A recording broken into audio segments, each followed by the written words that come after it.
Welcome to DJ Q-Boogie Presents Behind the Turntables. I am so excited for this being my first episode, and I have the perfect person here with me.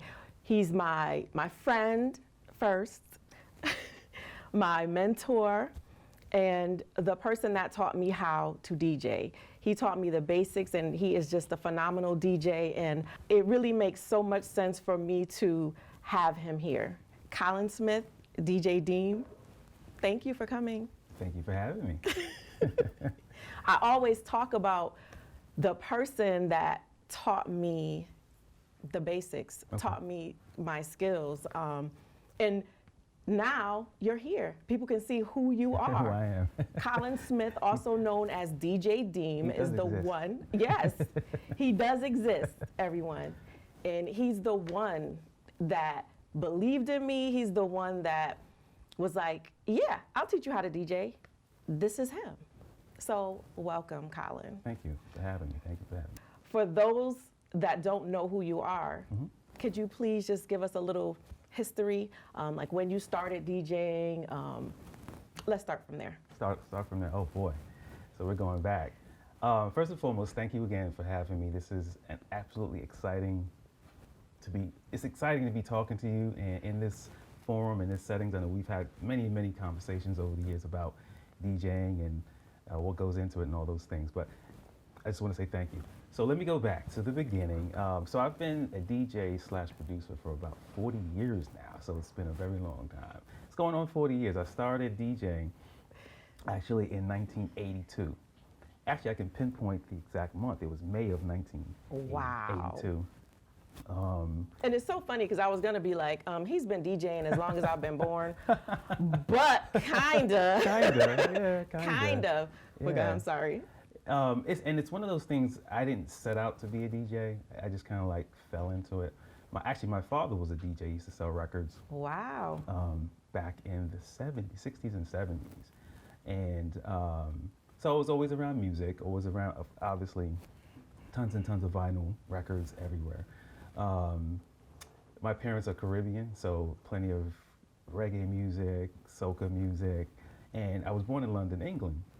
So I grew up with pop music.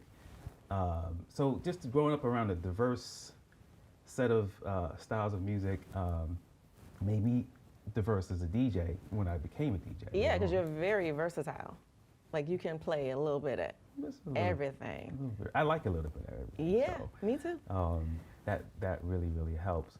So, I started, my parents would let me put the needle on the record back in the days. That was my job, to put the needle on the record. And that was exciting for me. And just being a fan and a lover of music, I got to know how equipment worked. My father had an extensive record collection, and I kind of built upon that. So I started back in 1982, and with the birth of hip hop culture, that kind of really propelled me into the DJ field. Again, I didn't really start out wanting to be a DJ. I actually wanted to do graffiti.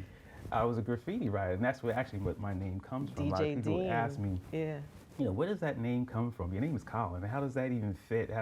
So I had a cousin that lived in the Bronx, and he taught me how to do graffiti, and my world changed. It was like, oh my God, this is awesome.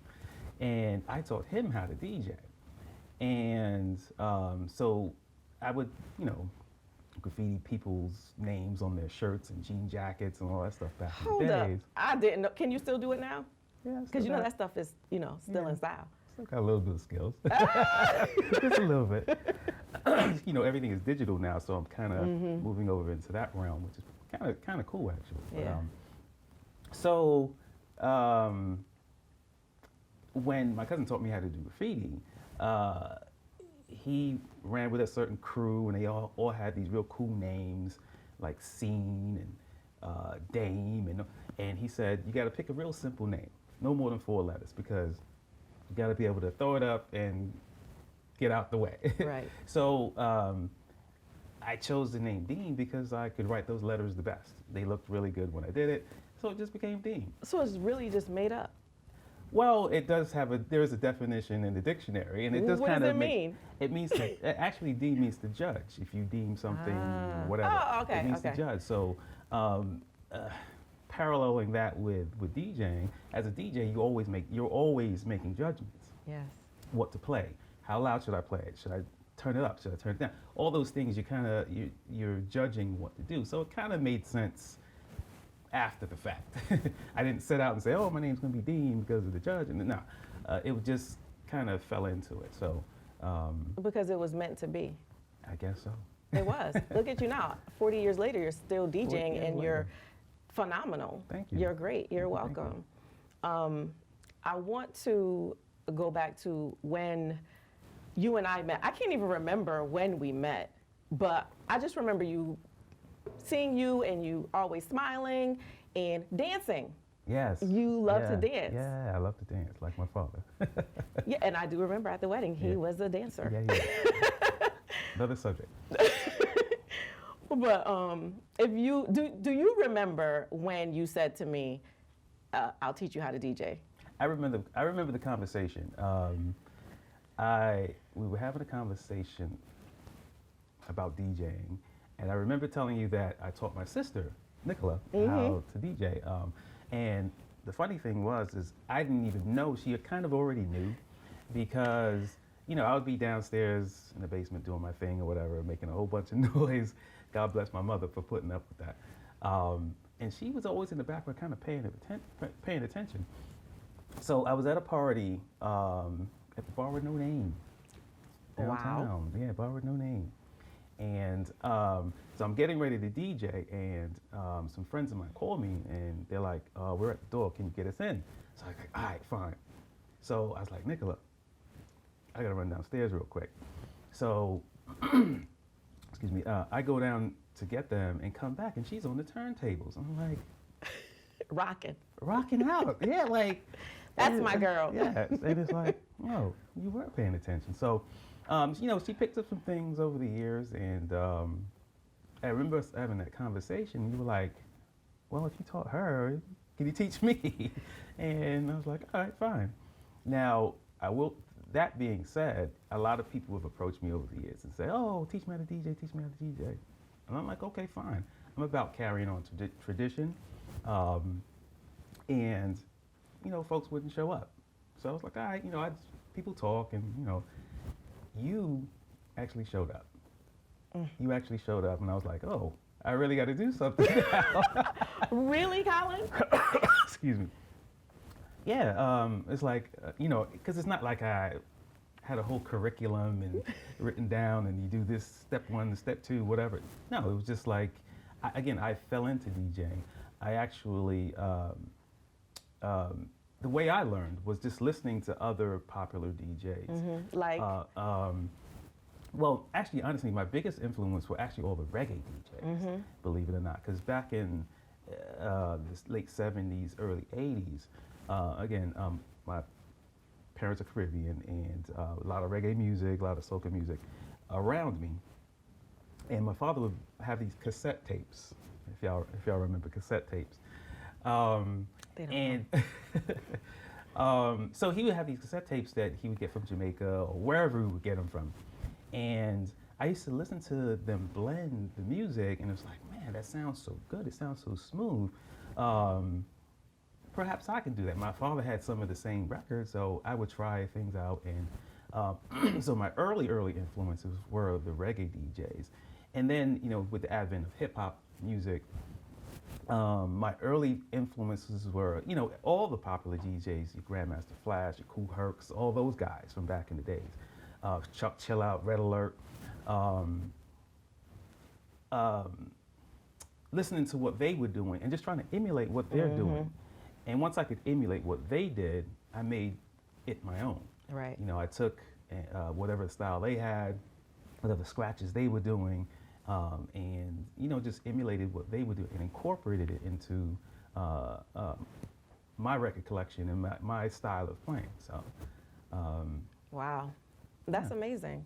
I think a lot of us do that now too, you know? I know things have changed so much. What were you going to say? Oh, no, nothing.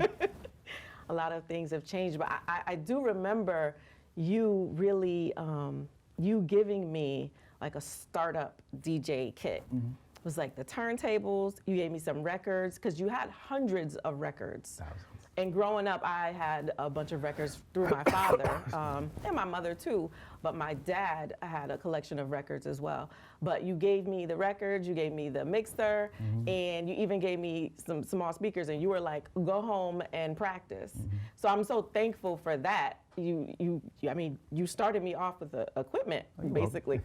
Well, actually, it's funny. My brother-in-law was interested in DJing for a little while. And so he had that equipment, but it was just, he dibbled and dabbled a little bit, and then it just sat. So it was sitting at his house and just wasn't doing anything. So, and this was about the time controllers were getting more and more popular. Unfortunately, I didn't have a controller to spare for you, so sorry. Yeah, yeah, it's okay. I appreciate, because, I mean, right now, a lot of, I won't say a lot of people, but DJs, some DJs are saying that if you don't DJ with turntables, then you're not a real DJ. Yeah, and so how do you feel about that? It's subjective. Right. It's all subjective. I mean,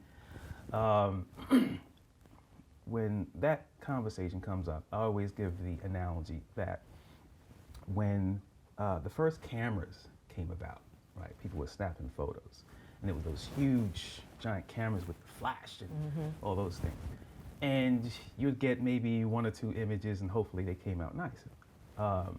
I use the analogy that all the artists, people who were painting pictures of people or landscapes or whatever, were they upset when the cameras came out? Because you're not painting the picture, you're just clicking a button and you get a picture.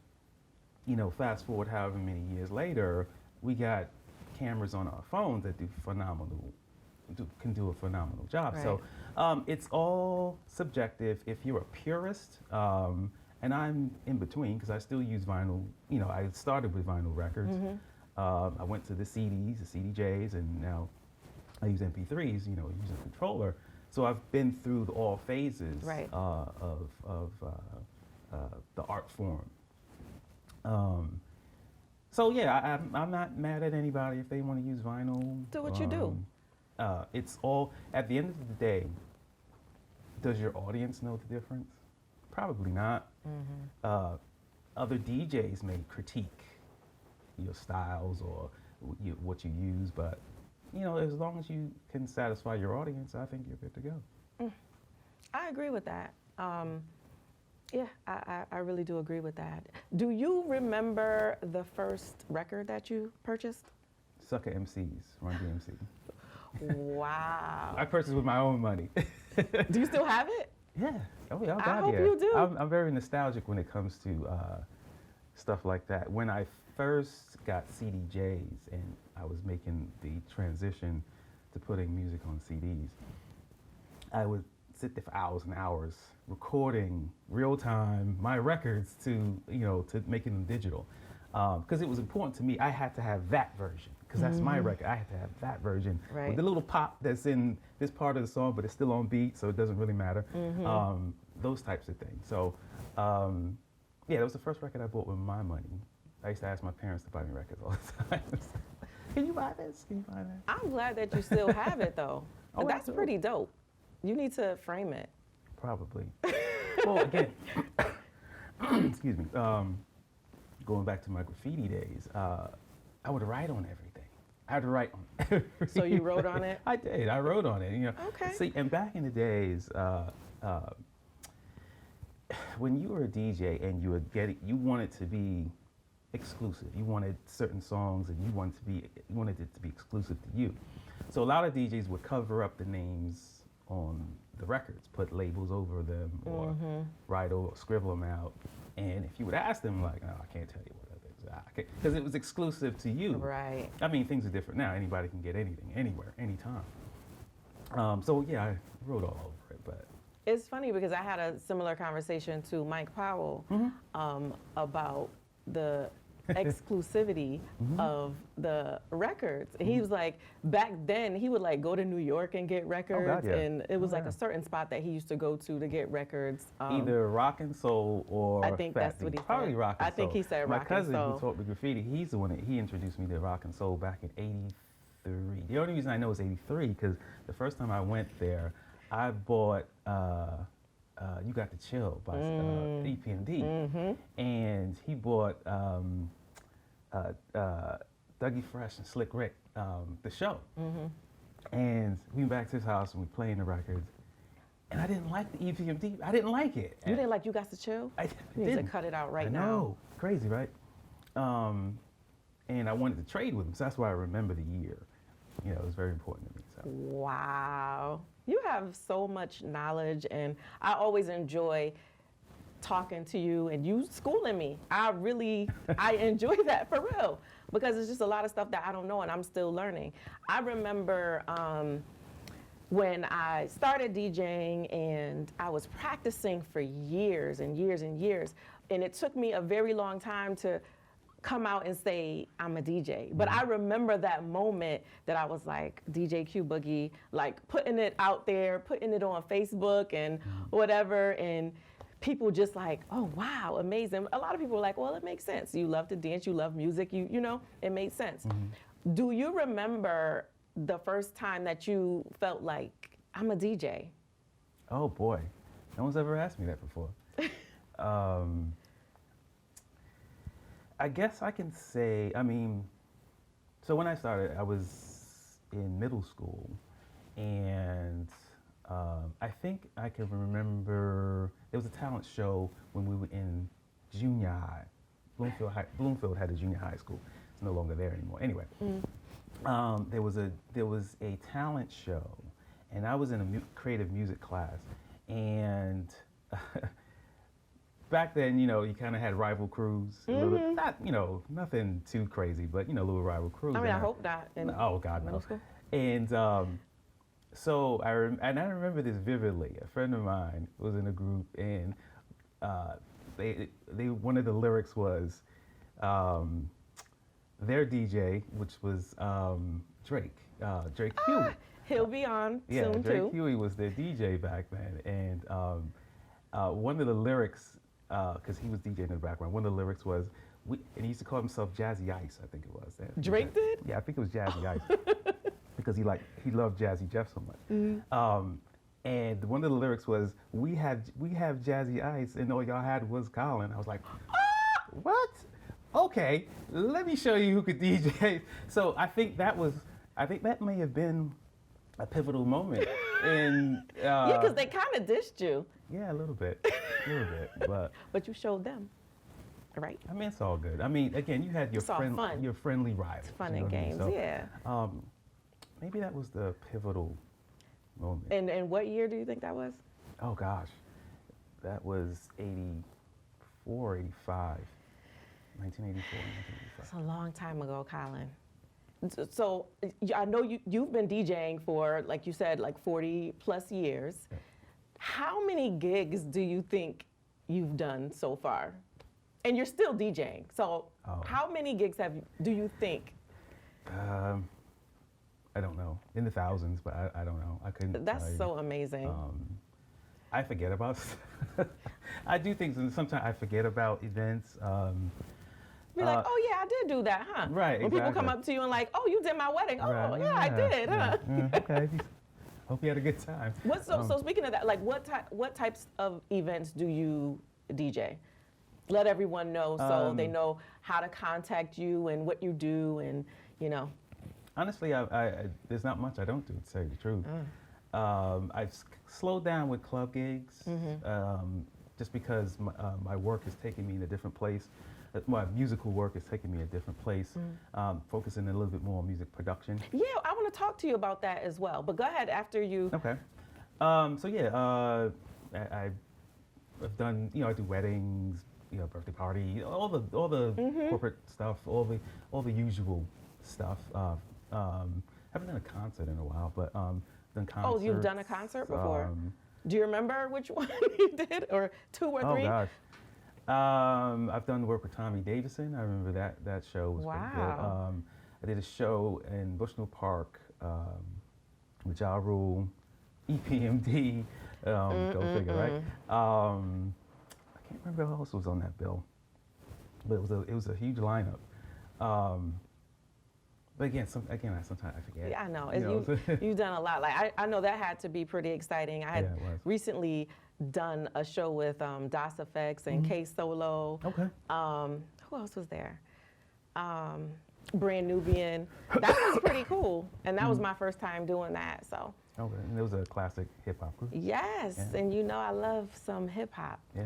But before we go, I want to talk to you about your production, the production side of it. So when did you start doing that? Oh gosh, well,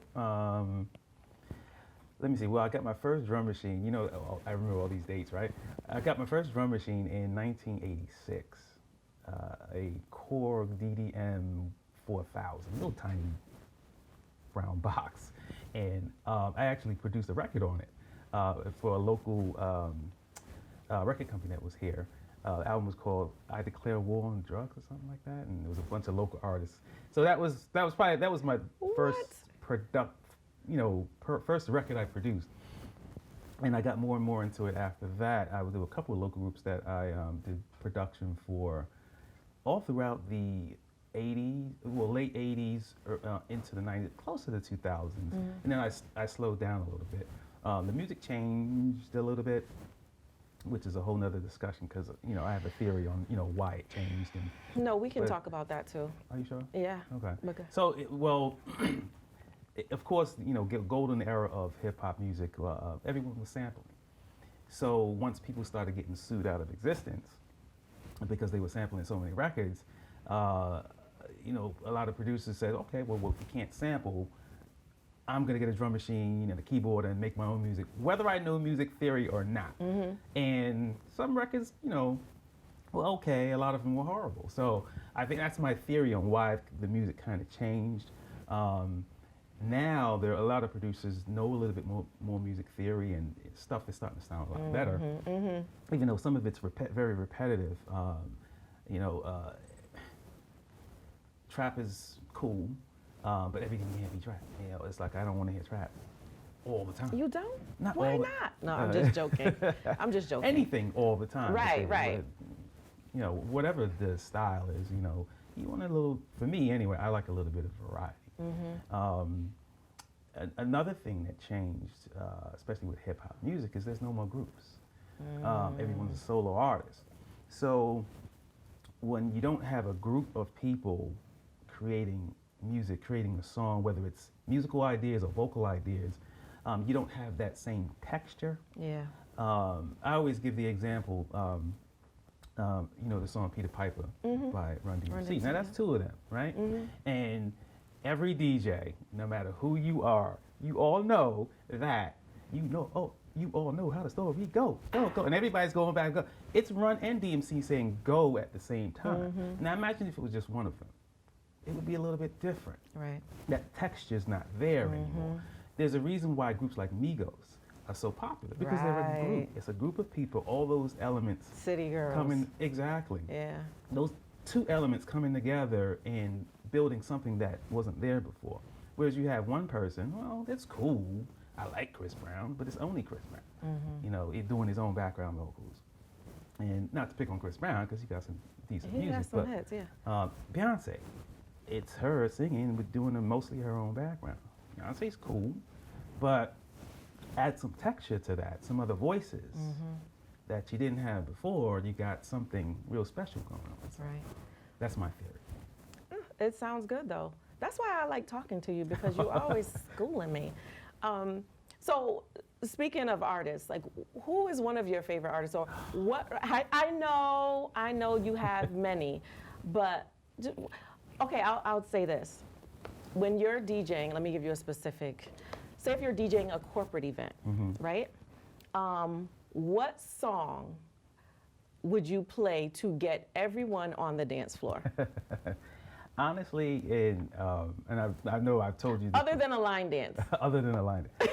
And we've talked before, you know, in private conversations, and we've had these questions before. every time I do a gig, I never know what I'm going to do. Yep. I never ever know. I never walk in and say, I'm going to play this set. And actually, sometimes I do, like the week prior or a couple days prior, like, oh, I'm listening to a song or something that's got me really motivated. I'm like, oh yeah, I'm going to start with this. Then I get to the event and totally forget. I don't know. Everything is a blank slate. Or you just get a different vibe when you get there. Vibe, right. You know, yeah. So I gauge everything based on my audience, especially events like corporate events or weddings and stuff like that, where I just can't go all in, hit you with all the bangers, all the banging songs right away. I got to kind of ease you into it. So I look at who's tapping their foot, who's bopping their head. I was like, okay, if you like this, wait till I play this. Right. So I kind of get a gauge that way. So. And you taught me that. You told me that. You said, pay attention to who's coming in and what they're doing. And it's always going to be that one person that's really getting down. So, pay attention to them, play for them a little bit and see what happens. Yeah. So, yeah, I mean, sometimes your audience can surprise you. Yeah. I've done gigs where no one's danced, no one at all. But people will come up to me at the end and say, oh man, you are a phenomenal DJ. Can I have your business card? Yep. It was just that kind of event. And I've done gigs where they ain't trying to leave. Right, right. They're kicking us out of there. Right. So, it all depends. It really all depends for me on the audience. And these are like questions that a lot of people don't even want to answer or things like, but how did it make you feel when you're sitting there, standing there DJing, and no one is dancing? How does that make you feel? Once I felt that out, I stopped playing for me, because I know if you haven't gotten up by now, you're not going to. So you know what? I'll play for me, and enjoy myself. So. I have a good time, whether you do or not. And, not to be selfish or anything, but. No, but I get it. But then those are the events that after they come up to you and say, you did a phenomenal job. And, that comes with experience, because initially it's like, wait a minute, what's going on? I just played the hottest song and nobody. It comes with experience. You just kind of learn that every audience is going to be different. So, part of the territory. Now, before we close, I wanted to say this. I always talk to you about, before every gig, I'm super nervous, but I remember you telling me, it's good that you're nervous. And you told me that sometimes you're nervous. Absolutely. And it keeps me on my toes. Keeps you grounded. It makes sure that I'm not comfortable. And I love what I do so much, and it really, it makes a difference to me to make sure that everyone is happy, or at least my client is happy when I'm DJing. So do you still get nervous when you DJ? Absolutely, I do. And you've been DJing for over 40 years. I do. So, I get nervous for like a split second. Yep. It's actually, sometimes I could be packing up my equipment, putting it in the car, and I'm nervous. I'm like. And once I get there and I'm preoccupied with getting set up because of my own roadie.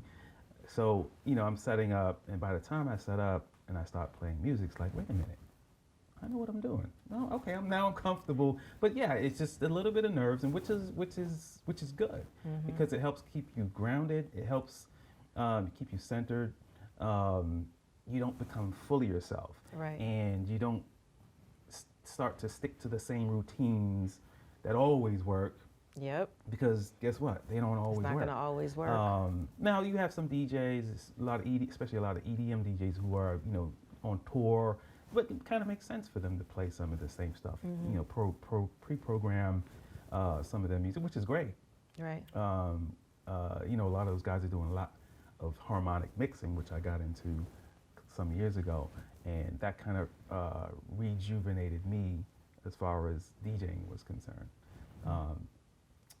Knowing some music theory and doing some harmonic mixing it just energized me again when it came to DJing. So I'm waiting for you to teach me that part. You did show me some stuff, but I'm waiting for you to be like, okay, Q, come over, let's do this.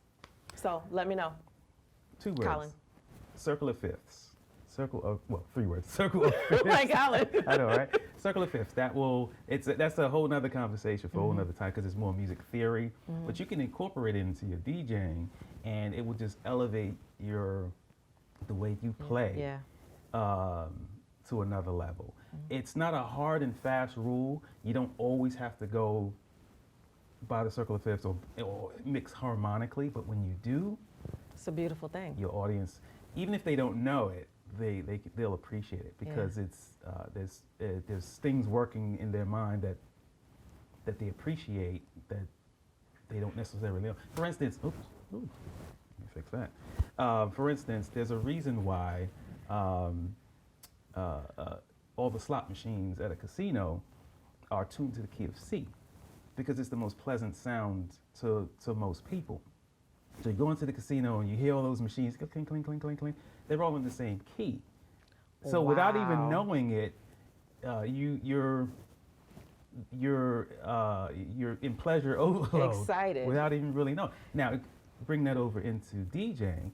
So if you're mixing harmonically, for instance, this song is in the same key as this song, well, guess what? They share the same notes. So if you mix them together, they're going to sound great together. Versus if you have a song that's in a totally different key, you'll have what's called dissonance. Stuff it just doesn't sound right. It's clashing. It's like singing out of key. So again, incorporating harmonic mixing has been absolutely wonderful for me. It was my DJing. So Wow. I encourage you to do it too. Again, so you're full of knowledge every time that I speak to you, and I'm always learning something from you. I appreciate you so much. Thank you. I think I told you this before, but you have changed my life for the better. Good. And without you, I would not be where I am right now. Oh. And I appreciate, I'm gonna really try not to cry. So, because you really need to know this and understand this. The time that you took with me, and just everything. I appreciate it so much. I'll never forget, ever forget you. And when I go to the top, you're coming with me. All right. I'll be right there. But thank you so much, Colin. Thank you for being here, and just thank you for showing me what you know. I appreciate you for You're that. so welcome. Again, I'm about carrying on tradition. I know I'm not going to be around forever, so if I could teach somebody something that I know, and they can pass it on to someone else, why not? Yeah, and we've actually done that with the DJ program that we did. Yep. You were able to teach some kids the basics as well, and I appreciate you for that as well. You always have my back, always. But please let everyone know how they can get in contact with you. Let them know what type of gigs you're doing, and Again, I mean, I do just about everything and anything. I do have a website, bluechipentct.com. That's bluechipentct.com. That's kind of a recent phenomenon for me. And I'm a tech savvy person, but it took me a long time to do that, to get my website up and running. Because, I was preoccupied with a lot of other things, again, the music production and all those other things. So, but you got it now. Yeah, it's up and running. bluechipentct.com. I got to think about it myself. But yeah, you can contact, all my contact information is there. Again, I do all kinds of events. Again, music production. I do some lighting also. Oh, yeah. I got into that a couple of years ago too. Nothing too crazy, but Gets the job done. Gets the job done. So. All right. Well, thank you again, Colin. Thank you. I'm sure you'll be back on here soon. Okay. We need to talk about the harmonic blends or harmonic mixing. harmonic mixing. We need to talk about the harmonic mixing. So, Colin, I know you started off with the turntables and you went into the CDJs, and now you're using your controller. Is that what you're currently using? Was that what you always use? What other equipment? So my controller is my primary source now. Which one do you have? So I use I am a Native Instruments guy. Always been Native Instruments. So I use the Tractor MK3, Tractor 4, S4 MK3. So this is again the third evolution of it. I've always been a Tractor fan only because, again, when controllers first came out, Tractor actually Native Instruments actually teamed up with a company called Stan, and they came out with a device that I picked up, and it was okay. It was a little glitchy here and there, but it was the first one out. And then a couple months later, Serato, however you want to pronounce it, they came out with their version, and it was a little bit better, and a lot of folks jumped on it. So Serato, and Native Instruments were kind of dueling it out, and eventually Native Instruments let Stanton go, and they developed their own controller, device. It wasn't even a controller, it was just a device that you would connect to your turntables. And so Serato kind of won out as far as popularity was concerned, but I always stuck with Native Instruments because they also make music production software. And I really enjoyed their music production software. And so I said, well, if they make good software, the DJ software should be just as good. And in my opinion, it was. So yeah, my controller is, the S4 is my primary device that I use. Now, I still have my Technique 1200s. I'm sure you do. And they work just as good as the day I bought one in 1987 and one in 1986, I think. Somewhere around there. Crazy, right? And they still work these days. It's one of the few things I bought that appreciate it. It's worth more now than it was when I bought I it. think they came out with some new ones, though. They did. Yeah, you know what? They Yeah, did. They did. Because Drake has them. Yeah, they came up with a new version or whatever. Well, of course, the patent is up, so all the other companies can basically reverse engineer and take the technology and make it better, which is good. It's very good. Well, speaking of equipment, I need you to do a quick set for me. Is I'd that love to. okay? I'd love to. And then you can show everyone what you're working with. All right, let's do it.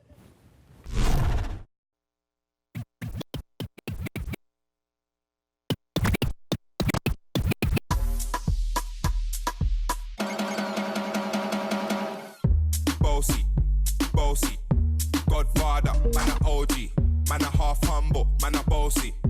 Fling a rag a rhythm like it's all free. Bossy, house on the coast G. My money so long it doesn't know me. It's looking at my kids like a bossy. Bang, bang, bang, hey. Hey yo, Idris, tell them what they're gonna take the piss. When it's the feast, step out to that kind of win a diss. Body comfortable, I'm physically fit. I'm brown and sweet, just like the chocolate. Yo, Wiley, them ones sound like me. They done a pretty with the upper body. Shut down in the city with me bad girl pussy. Every man want a piece of me. The back of them a pop and them a bun weed. Man want wine behind me have to move fine dusty. I'm looking for a brother who got hella pound. 079, baby, I'm a hammer to the shop. Bossy, Godfather, man a OG, man a half humble, man a bossy.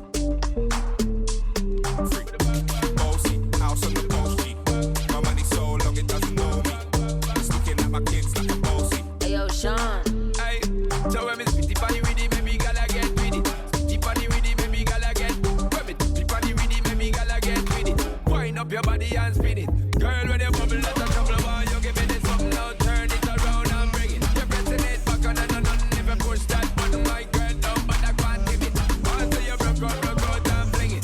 Once your body shaking up to the limit. Once you wild out to wild it to S to the B, step London and mid and edges. Is it? Bossy.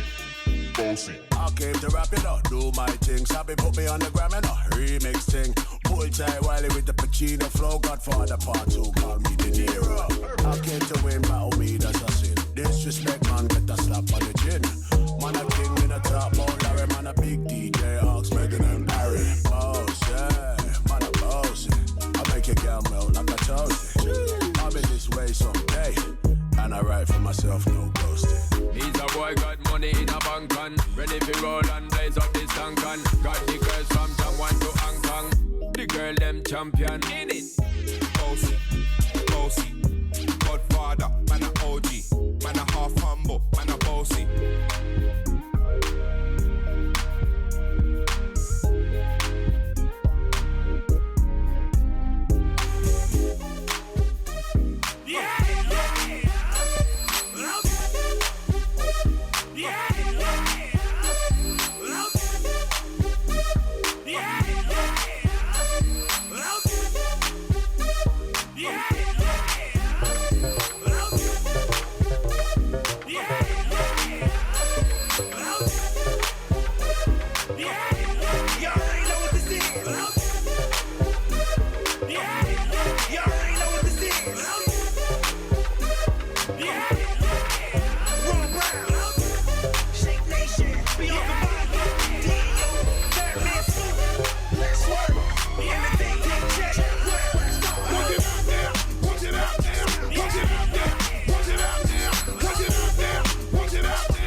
quarters and eights back to back with them passing on pros. That's for my beat, man. She put the booty on her Mr. Man. Escalation, we instruments. She coming out the catwalk with the drinks. So keep it real. Live good. East Coast, West Coast, worldwide. All my friends in the hood stay live. And if you wanna let me niggas stay live. Let's take Kim and Timberland to George. Special delivery to New York. Team rep the boys. If you rep your hood, then make some noise. Got my eye on the guy in the orange coat. Don't need no cream bee, got the illness. Let me show you what I'm all about. How I make a Sprite can disappear in my mouth.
Wow. Thank you, Colin. Thank you welcome. so much.